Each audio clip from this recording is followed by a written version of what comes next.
Hi, my name is Icebone, you're watching FGTV, and have you seen Coco's balls yet?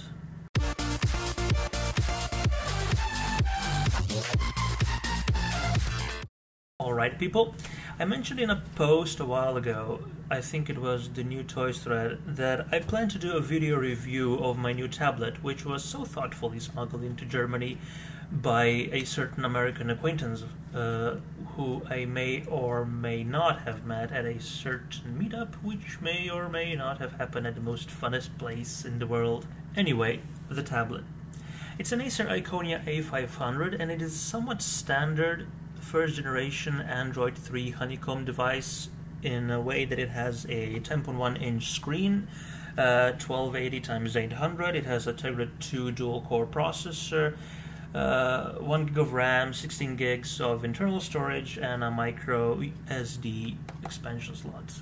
Being the A500 and not the A501 means it lacks a 3G connectivity, but I can afford two 3G plans at the moment anyway, and if I ever need the luxury of mobile internet while out in the field, I'll just enable the mobile hotspot on my phone anyway.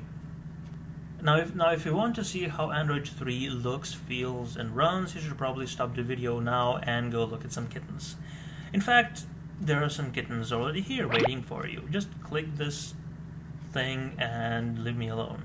What this video is about is to showcase what makes this tablet unique compared to its rivals, such as the Asus Transformer and the Motorola Xoom.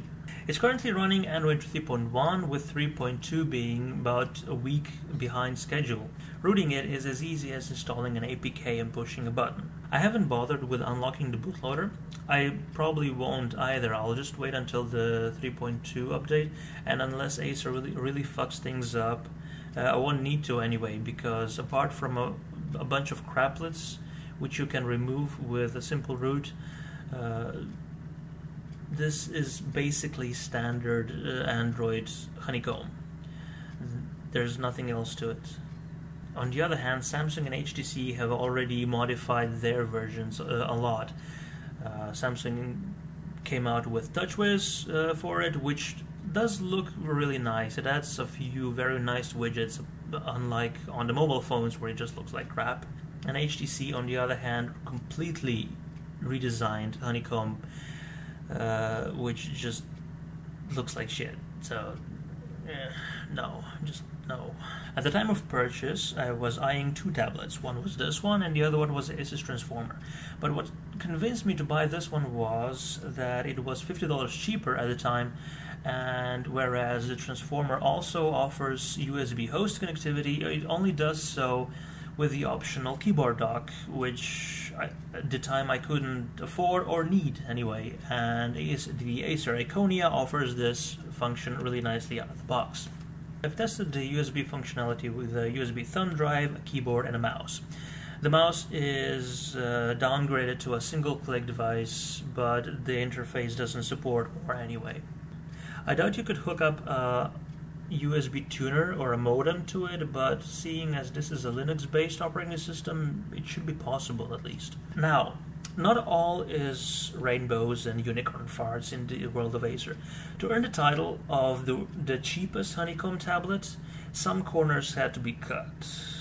I'll be the first to admit that this isn't the prettiest tablet in the market, but if that was the primary criterion, I would have just opted for the iPad instead of something that actually works and is good. The other more glaring failing is the screen. It is LED backlit and it offers 10-point multi-touch. I've tried 11 points and I'm not telling you how I did that. It is a TN panel instead of an IPS, which means that at more extreme angles the colors do get washed out and there is some noticeable ghosting. Another thing which is more annoying is that most manufacturers put a sort of anti-reflective coating to prevent glare on the screen, but not so in this case. This is the glossiest motherfucker I have ever seen. Or not seen, since it tends to reflect all the world around it. It's not such a bad deal when you're indoors, but you can just forget about using it outdoors if it's sunny at least. Even at full brightness, you'll be struggling to see anything on it. But other than the screen, I really have no gripes about this device. It is exactly the same hardware-wise as most of its competitors. Like I said, it has a dual-core Tegra 2 CPU, 1280x800 screen, etc., etc. But it is so much more cheaper than all the others, especially the HTC Jetstream. My God, that is an expensive device. Now, only time will tell if Ace's engineers got their heads knocked together and upgraded the build quality. But so far, so good. Now I can literally hear you screaming at me through your screens. Icebone, you say, do I really need a tablet? To which I can only reply, how the fuck should I know? You're the one buying it, you do the research. I can, however, provide you with a few factoids I have picked up since I bought it. 1. This is less a tool, more of a toy. It has the apps to let you do most of the things you can do with a normal computer. But since you can only actually control one app at a time, that really gets in the way of proper multitasking and getting any actual work done. And 2, it's a really cool toy. It's really fun and easy to use in bed or on your couch when you're just relaxing and chillaxing and you don't want to get up just to check the weather or a website or, just to tweet how lazy you really are at that moment. I take the tablet with me when I leave the house for more than an hour.